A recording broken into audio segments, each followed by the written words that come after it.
Welcome to the second season of Murder in 20 podcast, where I, Bobby Stevens, am your host with a new episode every Wednesday. If you're a serious fan of true crime and love listening to podcasts, but don't want all that small talk, you've come to the right place. We get right to the facts. Murder in 20 episodes are concise and complete in 20 minutes. Less talk and more true crime. During the holiday season, we're featuring one of Murder in 20's most intriguing holiday episodes. Thanks for tuning in.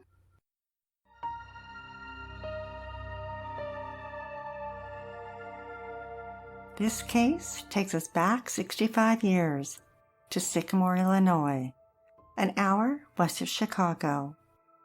A small town where its residents felt safe and didn't lock their doors. That is, until little Maria Ridulph was abducted and murdered. Her father Mike was a machinist and her mother Frances a homemaker. They had one son Charles, who was nicknamed Chuck, and three daughters, Kay, Pat, and little Maria.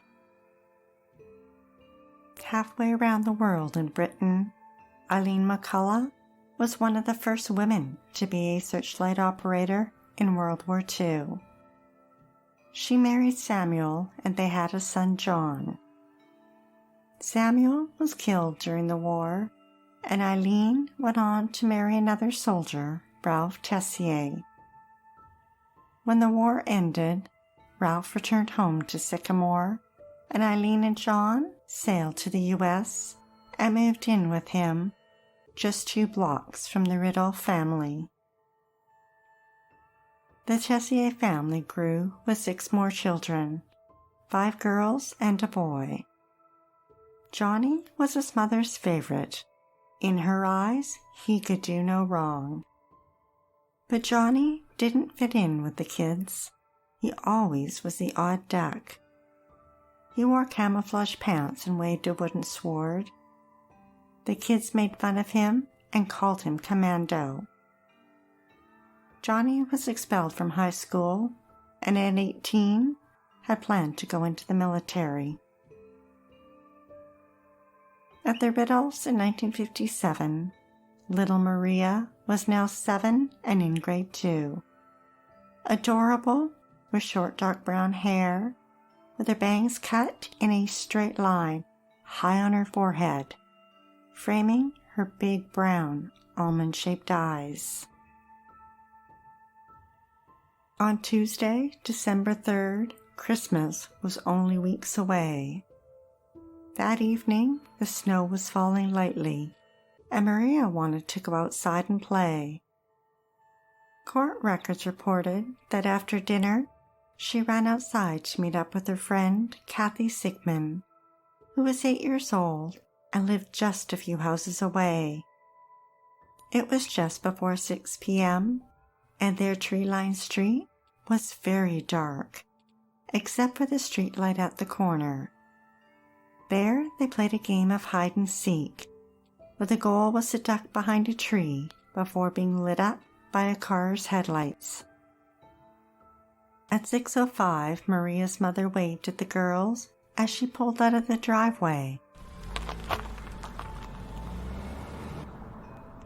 to take Maria's sister Kay to a music lesson. It wasn't long before a tall, slender young man walked down the street and approached the girls. He asked if they were having a good time, and they replied that yes, they were. He asked them their names and shared that his was Johnny. Although it was snowing, Johnny wasn't wearing a coat. Rather, he had on a pair of jeans and a distinctive sweater with bright colors. His face was slender with big teeth, and his short blonde hair was flipped up on one side. He asked them if they'd like a piggyback ride. Kathy said no, but Maria said she would. He propped her up on his back for a short ride to the corner and back. Afterwards, he asked the girls if they had any dolls. Maria ran home and collected one, while Kathy waited. When she returned, she showed the doll to Johnny. Kathy's hands were so cold, she ran home to grab some mittens. When she returned minutes later, the corner was empty. Maria was gone, snatched out of the darkness. Just 3 houses away, her family sat inside a warm, comfortable living room perched in front of the TV.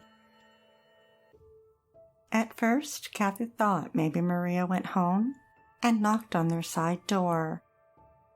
Maria's 11-year-old brother Chuck was listening to records with a friend and answered it.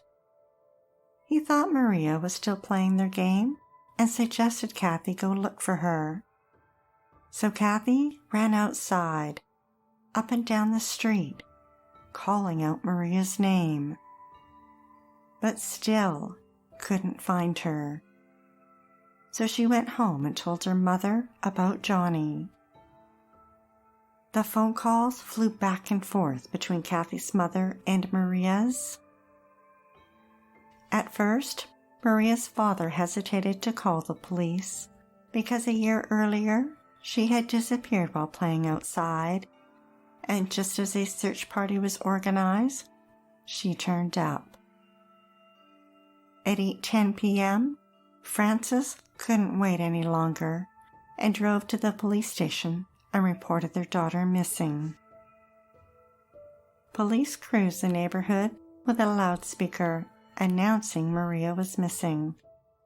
She was 44 inches tall, 63 pounds, wearing a tan jacket, black corduroy pants, a black and white checkered shirt, white shoes, and brown socks. Residents were asked to keep their porch lights on and report anything suspicious. An oil truck driver making delivery to a house on the corner recalled pulling up around 6 p.m. He knew Kathy and she had waved to him. He estimated the delivery took him 15 to 20 minutes. Then a bus driver going past the corner at 6:30 p.m. said he never saw anyone. Based on this timeline, police initially thought Maria was abducted between 6:15 and 6:30 p.m. The townspeople gathered and immediately began searching for little Maria. Her brother Chuck walked with searchers down driveways. Then just around the corner from their home were 2 sets of footprints in the snow, one large and one small, that led to a garage beside a house. There, a searcher found Maria's doll. Chuck's heart sank. The FBI were brought in and joined the Sycamore Police, Sheriff's Department, and the State Police in questioning potential suspects. Maria's family and neighbors recalled seeing and hearing her outside during a half-hour TV show that had started at 6:30 p.m. The FBI's report concluded that Maria had been abducted between 6:45 and 7 p.m., later than originally thought. Military planes and crop dusters flew over the countryside. Roadblocks were set up. They searched houses, motel rooms, bus stations, railway cars, back lanes, and garbage dumps. 500 searchers looked for Maria. They joined hands and formed a line and walked through frozen cornfields. A pair of corduroy pants and a bloody petticoat were found 12 miles away in Malta, but neither belonged to Maria. One of the houses the FBI knocked on was the Tessiers. They asked Eileen where John was the previous evening, and she told them he had been home. Catherine and her sister Jean were in the room and overheard their mother. Catherine knew she was lying about John. Court records revealed that their father had picked up Catherine from the 4-H club at 8 p.m., and they returned home to see cop cars with flashing lights. She knew her brother nor his car were home that night. In fact, he didn't come home until early the next morning, after sneaking in through a window. The Sycamore Tribune reported that a $500 reward was offered. 3 days after Maria's abduction, an anonymous caller phoned the police to say a boy in the neighborhood matched the suspect's description. FBI agents paid John's home a second visit. His father Ralph told the FBI that when Maria disappeared, John was 40 miles away in Rockford at the Air Force recruiting office, and that he had phoned them collect around 7:10 p.m. seeking a ride home. John told police that he'd gone to the recruiting office in Chicago earlier that morning, then traveled to the recruiting office in Rockford that evening, then called home for a ride. But his father was unable to pick him up, so he hitchhiked back to Sycamore and met up with his girlfriend Janice Edwards at 9:20 p.m. The FBI asked John to take a lie detector test. He passed and was cleared as a suspect.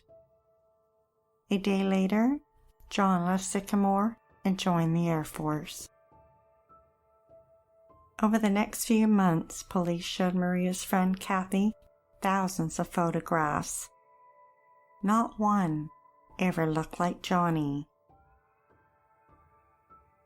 It was 2 p.m. on April 26, 1958, 4.5 months later and 120 miles away in Galena, when a man searching deep in the woods for mushrooms was trudging through thick underbrush, when on the ground at the top of a hill, near a large tree that had fallen over, he stumbled onto something sinister. Frank Zatar described to CNN how he thought he'd found an old deer hide. He could see some bones. He looked closer and thought they might be human. He spotted a skull. Then he saw hair and realized it was a little girl with a black and white checkered shirt and brown socks. Maria's parents went to Galena to identify their daughter. When police told her mother about the brown socks, she was certain. Then she saw the black and white shirt and pointed to a patch that she had sewn. Little Maria was positively identified using dental records. An autopsy was performed, but with a state of decomposition, a cause of death could not be determined. There were no signs she had been stabbed or shot. Possible explanations for her death could have been strangulation or suffocation. Maria's case went cold, so very cold, much like the cold wintry day she was murdered. Meanwhile, John became a lieutenant in Vietnam and then a captain in the Army and was awarded 2 Bronze Stars. In 1974, he left the military and became a police officer in the small town of Lacey in Washington State. He married twice and in 1979 went to work for the police department in Milton. John's fellow officers didn't like working with him. They felt his actions were unprofessional and reflected poorly on the precinct. He was eventually fired, but appealed and was reinstated. But his career didn't last much longer.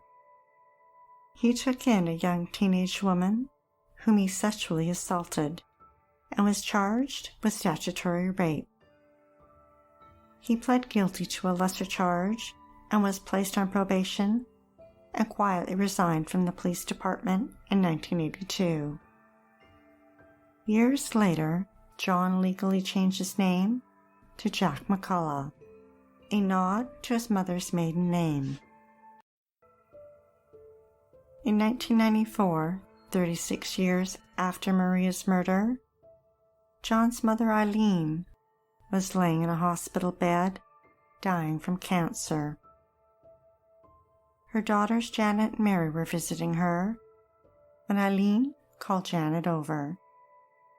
She grabbed her daughter's wrist and said, "Those two little girls and the one that disappeared, John did it, and you have to tell someone." Janet knew exactly what her mother meant. She had never forgotten little Maria. Janet's family members urged her to let it go, but she couldn't, and contacted the Sycamore police several times, but they didn't seem interested.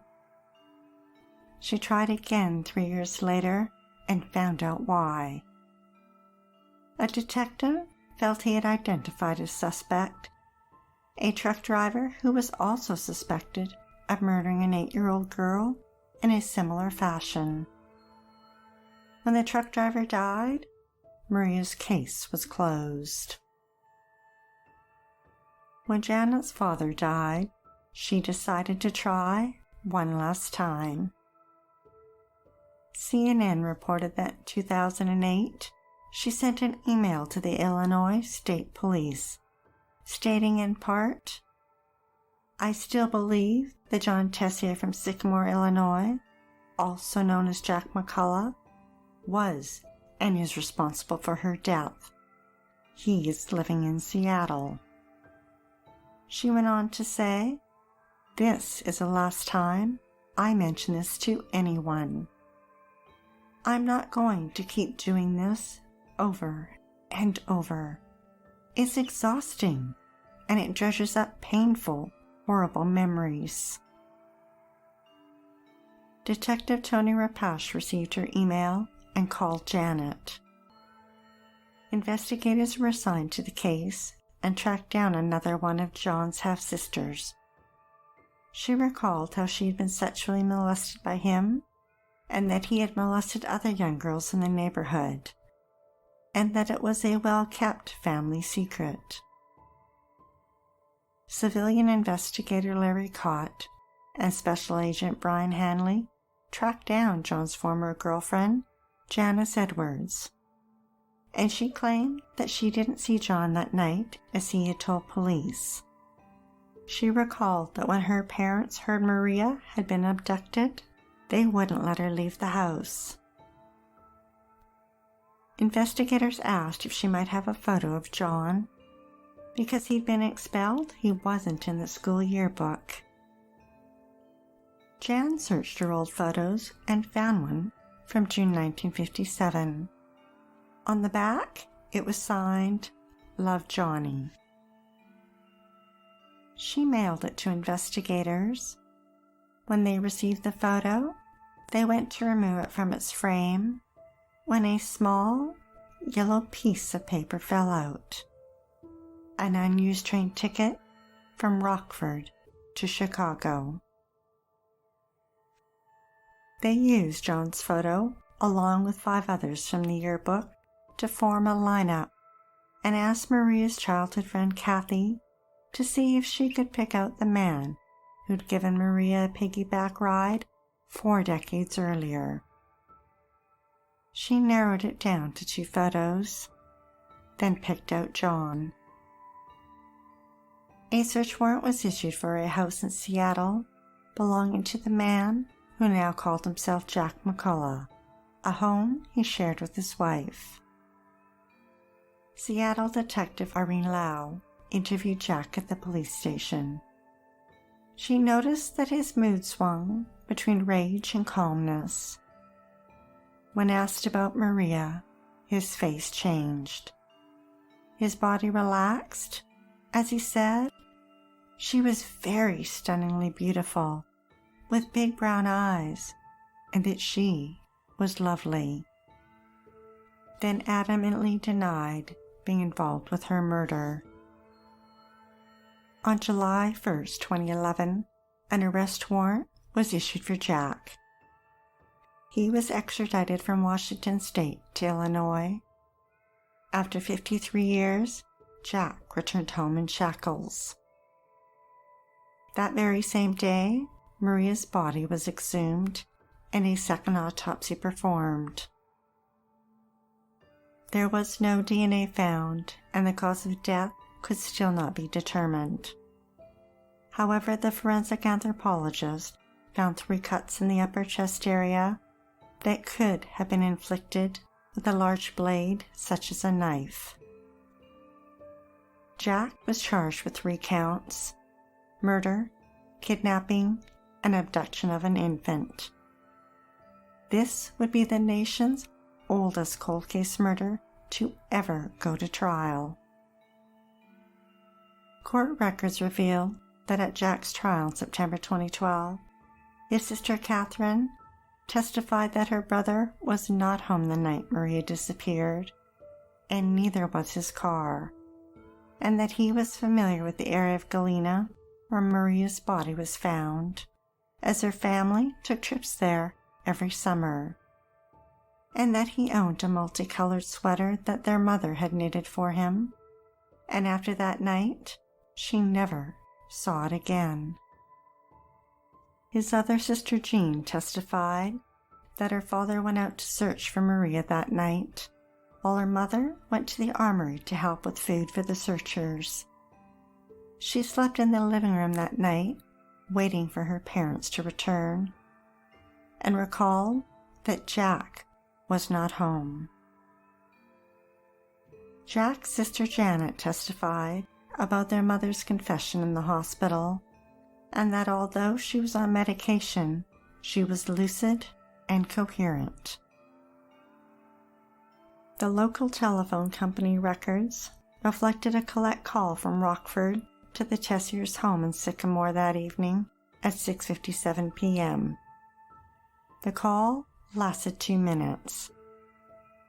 The prosecution ignored the FBI's original timeline and gave the impression that Maria had been abducted closer to 6 p.m., giving Jack enough time to drive the 45 minutes to Rockford and place the collect call.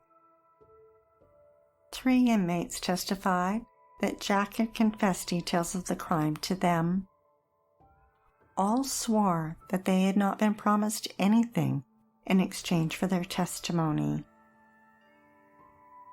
There was no DNA evidence and no physical evidence, but the totality of the witnesses' testimony led the court to find Jack guilty on all charges. 55 years after Maria's abduction, he was sentenced to life for her murder, 5 years for kidnapping, and 7 years for abduction of an infant. Jack was 73 years old. He appealed his sentence. The appellate court upheld his murder conviction and vacated the charges of kidnapping and abduction of an infant. Jack would still serve a life sentence. Now this is where you think it might end, but nope. Jack filed another appeal, saying the police and prosecutors had buried evidence that supported his timeline of the events, and that he had been 40 miles away in Rockford when Maria was abducted. State's Attorney Richard Schmuck launched a 6-month investigation and reviewed 4,500 pages of documents, including the FBI's original timeline of the events that determined Maria was abducted between 6:45 and 7 p.m. Richard subpoenaed records from the phone company that confirmed the collect call from Rockford to the Tessier's home had been placed at 6:57. And the two officers at the recruiting office in Rockford confirmed that Jack was there between 7:15 and 7:30. Jack's girlfriend at the time, Janice Edwards, changed her story from saying that she hadn't seen him that night to now recalling Jack stopped by her home around 9:30 p.m. to tell her that he'd passed his Air Force physical. In April 2016, a judge overturned his conviction. Jack, at 76 years old, was a free man after spending nearly 5 years in prison. After the trial, 2 of the inmates filed lawsuits saying they hadn't received the favors they had been promised for testifying. Jack sued officers of the Seattle and Illinois police departments and was awarded $445,000. Today, a plaque in memory of Maria resides at the Sycamore Police Department. Maria's family still believe that Jack is Maria's killer.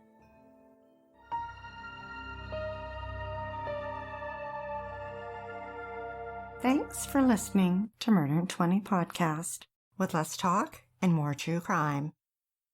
We're taking a short break for the holidays, and we'll be back January 2024 with another year of interesting and captivating true crime podcasts.